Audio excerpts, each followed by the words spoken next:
Hello and welcome to the Tie Show for April 17th, 2020. Tonight we'll go into the Smackdown review for tonight, and we'll also talk more about the NFL draft and more on that OU golf interview.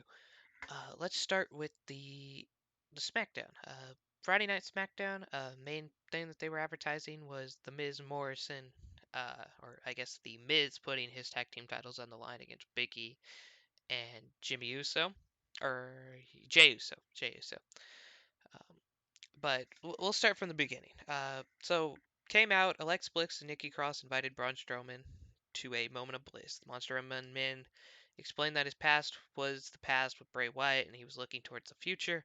Strowman found a present waiting under the turnbuckle. When he opened it, he found his old black sheep mask. As he stared at it, Wyatt's laugh echoed throughout the performance center. Pretty cool segment. I liked it. Kind of described the history that Bray and Braun did and for Bray to show him the mask, kind of like remind him, look, this is where you came from. You don't stand a chance without me. I was the one who brought you here. You wouldn't be here if it wasn't for me.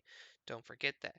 And they said they're also going to do some history on Bray and Braun next week, so we'll see how that goes. And it did confirm that that will be a match at Money in the Bank. Then we got Sasha Banks versus Tamina, number one contender opportunity for Tamina if she beats Sasha Banks. And we'll just review the match real quick. Sasha Banks was unable to get Tamina off her feet most of the match. The veteran threw her around with ease as Bayley watched seemingly confident on commentary. The role model tried to distract Tamina late, but Lacey Evans got involved, took out Bayley. After a super kick outside and then a second super kick in the ring, Tamina pinned the boss. The sassy Southern Belle, Lacey Evans, raised the number one contender. She came out and distracted Bayley so that Bayley couldn't help Sasha out. So Tamina beats Banks. She gets a match at Money in the Bank, confirmed now against Bayley. It was a fine match. Nothing really special. Don't think that Tamina should be pinning Sasha clean at any point, but they're building Tamina up to be in that match. And then we also got announced that next week Sasha will face Lacey for a spot in the Money in the Bank. So we'll see how that goes. And then we had Sheamus come out for a squash match against Denzel DeJournette. He made quick work of one of NXT's young developing stars. He took him out with a bro kick as Michael Cole tried to transition into Jeff Hardy's video play package like last week. Sheamus threatened Cole for distracting from his win. Hardy's video package then came on, focused on his struggles with his drugs and alcohol, promising the redemption next week, and the final video focusing on his journey. So this week they talked about uh, all the troubles he's been through with drugs and alcohol, and how he was in pain, and he was overdosing on pain medicine because of how much pain he was in from all the bumps he was taking. And yeah, and then they went through the alcohol accident last year. We got arrested for the DUI, and just kind of show that he's gonna be get redemption. And it kind of looks like that Sheamus and Jeff Hardy are going into a rivalry, but it's fine. 2 straight weeks of Sheamus squashing, though, I'm not a big fan of that. He needs a story to form. He has a target in Jeff Hardy, and they need to start this and not just keep squashing NXT talent. Then we also had our first Money in the Bank qualifier for SmackDown, which was Naomi versus Dana Brooke. We had Carmella found Dana Brooke backstage preparing for her Money in the Bank qualifier. She questioned why her tag team partner was focused on a solo opportunity rather than the women's tag team championship opportunity that they have next week. Brooke promised she can multitask. The incredible athlete showed that uh, she could against one of the only women in WD that could keep up with their speed. Naomi pushed Dana, but the glow could not put it away with the match. With a rear view, Brooke rolled her up for a three to earn a Money in the Bank opportunity. So Dana's in, surprising win here. Um, but yeah, book Dana in this match. Naomi didn't need to be in it. I just thought that she would have been, and I think it's a good start for Dana to give her something to do. She'll have her tag team match against with Carmelo against Alexa and Nikki next week. We'll see how that goes. I completely confirm that Alexa and Nikki will retain. But yeah, it felt like a huge moment when Dana won, and I feel like this is good for her. But one of my favorite parts of the show happened right here. Sonya Deville came out, promises to ruin Mandy Rose's life. So it started with her coming out. She begged Mandy to come out to hear her explanation. Mandy listened to her best friend as Deville made clear that she finally had seen the truth. She called Rose the most selfish woman she had ever met. Deville promised to ruin Rose's life and finally made it to the top after years of living in her shadow. Dolph Ziggler interrupted to beg Rose to give her a second chance. However, Deville ruined the moment by laying out her former friend. Otis marched to the ring, took out Ziggler. He hit the caterpillar on him while Rose sent Deville running. It was perfect, though. I mean, Sonya cut one of the best promos that I've seen this year, and it makes complete sense. Is that as she came out, she was the second act that came out to Mandy's music. It was all about Mandy when she was doing all the fighting. She's the main, looks like the main star. She should be the main star of that tag team, and it'll just prove why they need to book Sonya better. I mean, she can be booked. They were just booking her as the second star behind Mandy because of Mandy's looks, and it sets up this 2-on-2 tag team match, which will be very interesting because I don't know who's going to win this. You could give Sonya the win over Mandy, or you could give Otis and Mandy the win because they're the good guys. It all depends on what WWE wants to do, even though they fired the writer for this entire story this week. That was a little bit of a mistake by them, but I guess in this time and age, that's what happens. We then went on to our second Money in the Bank qualifier of the night between Daniel Bryan and Cesaro. They announced at this point that the Money in the Bank would be held at the corporate headquarters, with competitors having to climb the entire building to make it to the Money in the Bank briefcase. I am so into this. Supposedly it's going to be a movie themed one, kind of like the Boneyard and Bray Wyatt's Firefly Funhouse match. I think this could be amazing. They walk in, you could have different rooms that lead to weird areas, and I think it would just be brilliant. They're going to be chasing up the tower. Some people are saying that it's a terrible idea. I love this. Um, but the main thing that happened in this match was it was interrupted by the mysterious hacker who promises to reveal the truths in the SmackDown locker room. Then he showed a picture of Jey Uso and Jimmy Uso. He showed a picture of Alexa and Nikki. He showed a picture of Sasha and Bayley. He showed a picture of Miz and Morrison, and he showed a picture of the Kofi and Big E. They're hinting at one of these teams, if not two of these teams, turning heel. I'm guessing, and I think we know that Sasha and Bayley is one. That's why I think it's too obvious for it to be them. So I feel like one of those other teams is gonna maybe break up, and I have a feeling it's gonna be Miz and Morrison because they kind of hinted at it last week when Morrison was like, "I defended the titles," and Miz said, "I did too," and he's like, "No, I did." Kind of like Morrison's like, "I didn't need you. I defended them by myself." And now with the storyline later on, when Miz loses the titles, you have Morrison like, "Hey, I kept my part up, but you couldn't keep your part up," which could break them up. But from what I'm hearing, and a lot of people think this is the rumor, is that it's going to be Big E. With Big E winning the match later on in the night, Big E turning heel on the New Day could happen. I don't want it to happen because I'm a big fan of the New Day, but it could happen. Big E's big enough star to completely change the whole narrative, and he could be a single star. With Kofi getting his push last year, maybe it's time for Big E to get his push.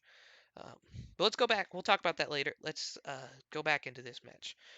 With Drew Gulak in the corner, Daniel Bryan wanted to show off starting the match fast. He outmaneuvered Cesaro with technical offense until the Swiss Cyborg strength stopped him. Bryan barely survived Cesaro by rolling through into the yes lock for the tap out. It's a pretty good match. These two really work really good because they're two really good wrestlers, and it's a very good match when there's no crowd in the arena because they can just work off each other as they're both technical wrestlers that work out perfectly. And so this was a good match. I was kind of hoping Cesaro wins, but it makes complete sense to throw Daniel Bryan in that match because it's a big time match for the Money in the Bank. So throw Cesaro in. Let's see what happens. A plus, or not A plus, but I give it a pretty good rating for that match. King Corbin then attacked Elias backstage, then dragged him around backstage with his guitar. He found a quiet corner to keep beating down. Elias finally broke Elias' guitar on the musician's back. Fine segment, but it continues to force the issue of Corbin versus Elias. The two are not good together. It would have been better to move past it all after their WrestleMania clash. Elias could be a great underdog in the Money in the Bank match, but he will be likely taken out of the equation by Corbin, is my guess. A second round between these two sounds like a complete drag, and I don't want to see it. But like I said, fun segment. Corbin kind of gets back for losing at Mania, beats him up, but so. But let's go to the main event, which was, of course, the SmackDown Tag Team Championship match between The Miz, Big E, and Jey Uso. They each cut a promo promising they'll walk away with the tag team gold before the match. While The Miz had a good showing, including hitting the skull-crushing finale into a figure-4 leg lock on Jay, Big E got involved and hit the big ending on Miz to win. Kofi and Xavier recorded reactions were shown as they celebrated at the end. Um, This was a solid, but definitely rushed main event. After so much build-up, it was odd that more time was not given to these two to deliver, or this teams to deliver. All three competitors have chemistry, and they've shown that, and it just happened to be here again. They delivered as they could with the time they had. I think they only had like 10 minutes at the end of the match. It was really rushed. It's interesting to give the title to the New Day now, especially in this format, um, because it sets up nicely for Woods to return. However, the original idea seemed to be WWE reestablishing Miz and Morrison as a dominant team, but as I mentioned earlier, I think they're the ones who's turning heel. I think they're going to break them up, and then each of them can go back to singles competition, um, and just build with the Forgotten Sons, the New Day, and the Usos in the tag division. And you still also have Heavy Machinery. You still have Lucha House Party. They've got some good tactics. I think though you throw the Forgotten Sons in there with the Usos and the New Day to make them look good, and that could be really good. All in all, I thought this was a pretty good episode of SmackDown. I mean, we got new tag champs in the New Day, even though it's kind of a questionable decision. I'm fine with it because I'm a big fan of the New Day. Daniel and Dana qualifying for Money in the Bank, cool. I love the idea of the match at the corporate tower, and Tamina becoming number one contender and officially confirming the Bray versus Braun match, which I hope is a Firefly Funhouse match because there's so much story there, and I think that Bray wins the title back. So that's SmackDown. If you guys watched it, give me a review. Let's jump into the other talks. So, um, as we talked about yesterday, we still have some, or the draft is now 6 days away. My main prospect I want to look at today is Kenneth Murray. Uh, as I said yesterday, I have Murray to the Eagles. Uh, the Eagles have not selected a linebacker in the first round in 41 years, but I feel like Murray slides in there perfectly because he started as a freshman. Um, I think he's perfect to stop Zeke and Saquon, and he's got high character and leadership. That's shown because the man started as a freshman and kind of led the defense through everything.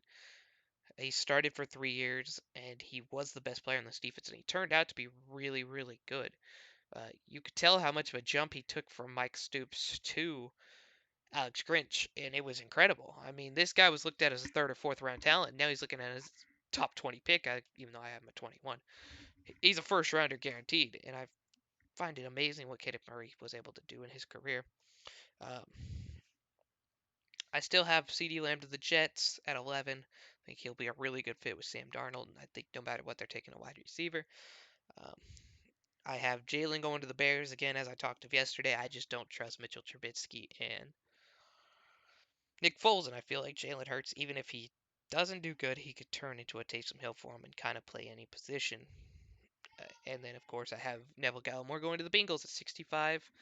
Uh, Great defensive end. I feel like he would be a steal for the Bengals in the third round at that point, but that's just where I see him going. Uh, I feel like he'd fit really good in with that Bengals defense, who are actually playing really. They're not bad compared to other defenses in the league. But we did our interview with Coach Ryan Hebel yesterday, talking about the seniors coming back, and we did get it confirmed that.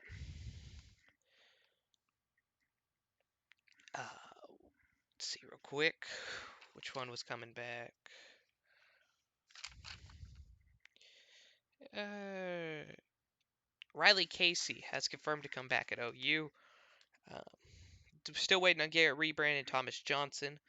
They do have three freshmen coming in, and like he said, seniors were sad but happy they were able to come back. They travel so much, so they knew that they were looking forward. They knew it would affect them at some point. they've got their eyes set forward. I mean, they'd finished first or second in half of their tournaments. They were number 2 in the country, so it was kind of a sad ending for OU golf this year. But bringing all those players back, it should help.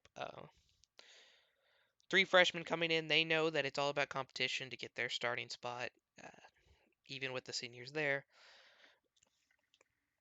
The questions are now about the future, not the past. They're not worried about anything that happened last season or what was supposed to happen. They're more looking forward to what's going to happen next year, looking forward to their fall schedule, seeing if that's going to even take place, compare if we're free out of that come September, which I'm guessing we will be. Sports will be playing by then, I hope.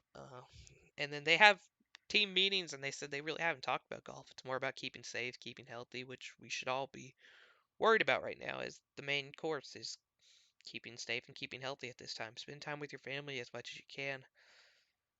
Don't try to get people sick. If you feel sick, please stay home. Wash your hands. Wear a mask outside. Only go out if you absolutely need to. It looks like we're almost gonna be able to open everything back up, or slowly open everything back up. But it's definitely not time to stop now. This is the point where we need to just continue what we've been doing for this last month and get it all finished. And I feel like we're super close. And if we just get it done, we could go back to a somewhat normal life. So, to everyone out there, please keep safe. Uh, Thinking about everyone, and I hope you all stay in good health. But please like and subscribe. I'll keep dropping daily sports content, talking about whatever happens in the sports world. I mean, next week's going to be a big week with the NFL draft. I'm going to get you guys prepared for that and everything. So, I will see you guys tomorrow night. Peace.